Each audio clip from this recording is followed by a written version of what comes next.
In this video lesson, we'll discuss the debate over slavery on Capitol Hill and the Compromise of 1850. Southern fears were such that Congress was confronted with a catastrophe in 1850.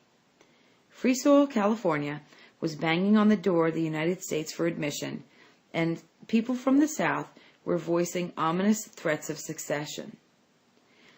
The crisis brought into the Congressional Forum the most distinguished assembly of statesmen since the Constitutional Convention of 1787, including Henry Clay, John C. Calhoun, and Daniel Webster. Henry Clay played a crucial role. The great pacificator had come to the Senate from Kentucky to engineer his third great compromise.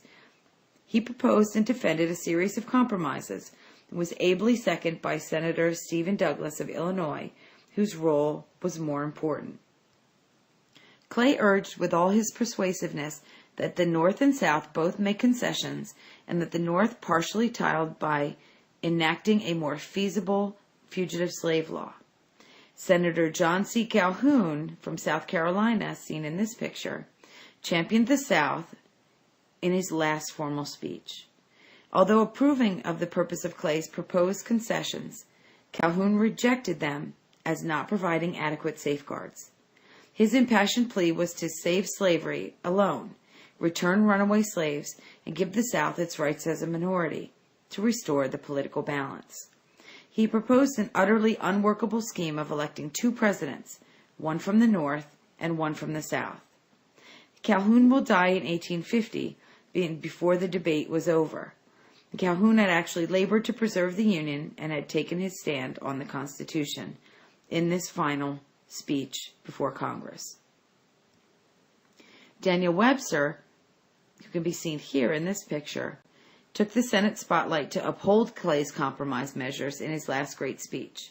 He urged all reasonable concessions to the South, including the addition of a stronger fugitive slave law. To legislate on the subject was an act of sacrilege that the Wilmot Proviso had already not been passed. The good Lord had decreed that a plantation economy, and hence a slave economy, could not profitably exist in the Mexican Cession Territory. Webster's famed 7th of March speech was his finest. It helped turn the tide in the North toward compromise and strengthened Union sentiment. It was especially pleasing to the banking and commercial centers of the North as well, which stood to lose millions of dollars by secession. But abolitionists, who had assumed that Webster was one of them, called him a traitor. Webster had long regarded slavery as evil, but he felt that disunion of the United States was worse, and had in fact always despised the abolitionists and never actually joined their ranks. The stormy congressional debate of 1850 was not finished, for the young guard from the North were yet to have their say. This was a group of newer leaders who had not grown up in the Union. William Seward, a freshman senator from New York in this picture, was the able spokesman for many of the younger Northern radicals. A strong anti-slaveryite, he came out clearly against concession, not realizing that the compromise would have brought the Union back together. Seward argued that Christian legislators must obey God's moral law as well as man's mundane law. He therefore appealed, with reference to excluding slavery in the territories, to an even higher law than the Constitution. As the great debate in Congress ran its heated course, deadlock seemed certain. President Taylor, who had allegedly fallen under the influence of men like Higher Law Seward, seemed bent on vetoing any compromise passed by Congress.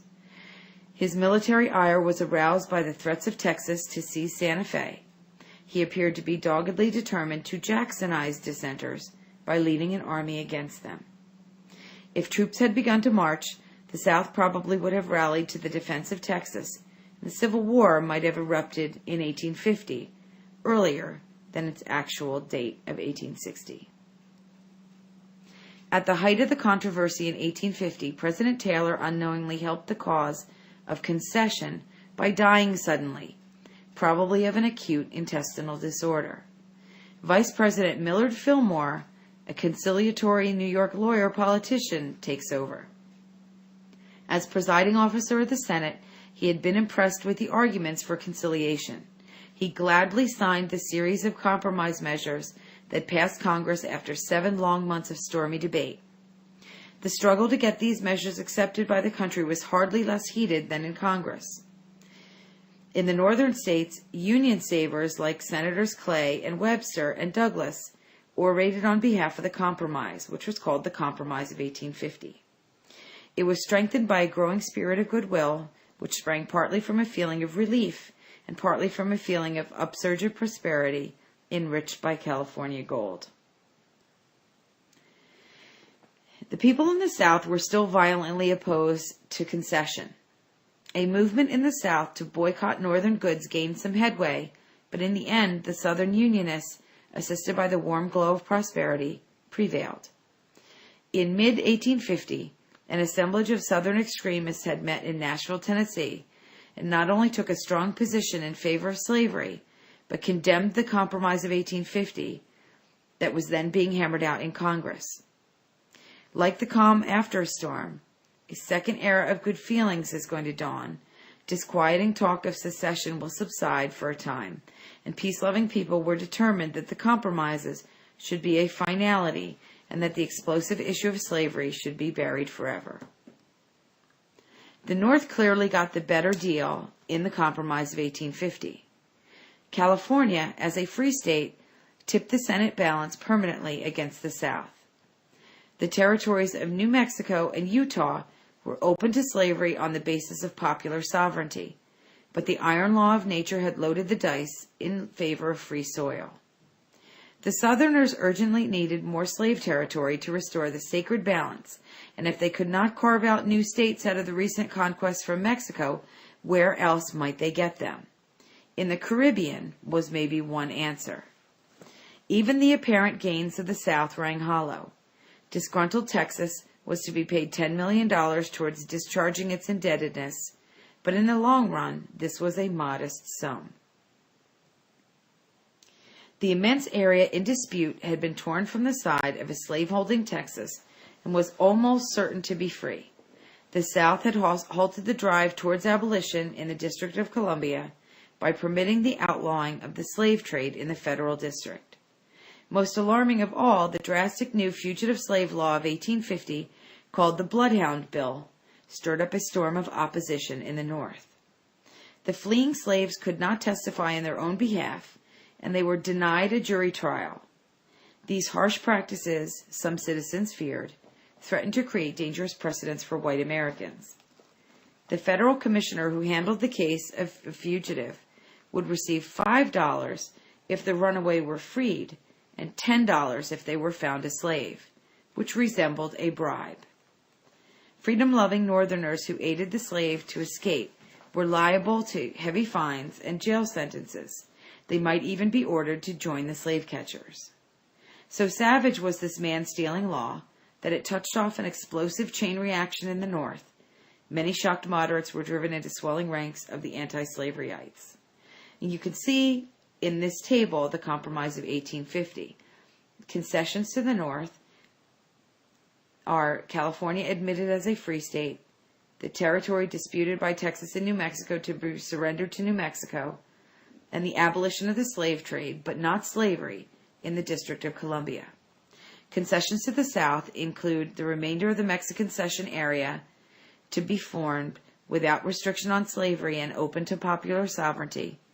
Texas was to receive $10 million from the federal government as compensation, and the more stringent fugitive slave law, going beyond that of 1793.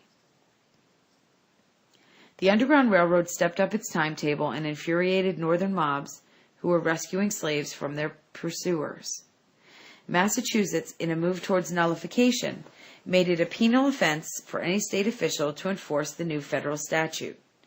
Other states passed personal liberty laws, which denied local jails to federal officials and otherwise hampered enforcement of the fugitive slave law.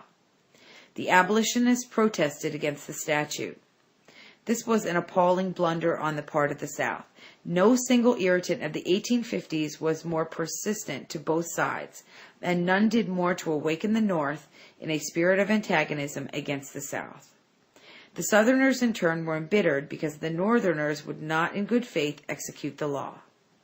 The one real and immediate Southern gain from the Great Compromise was that slave catchers redoubled their efforts, with some success. Should the shooting showdown have come in 1850? From the standpoint of the secessionists, yes. From the standpoint of the Unionists, no. With every passing decade, this huge section was forging further ahead in population and wealth, in crops, factories, foundries, ships, and railroads. Delay also added immensely to the moral strength of the North, to its will to fight for the Union. In 1850, thousands of Northern moderates were unwilling to pin the South.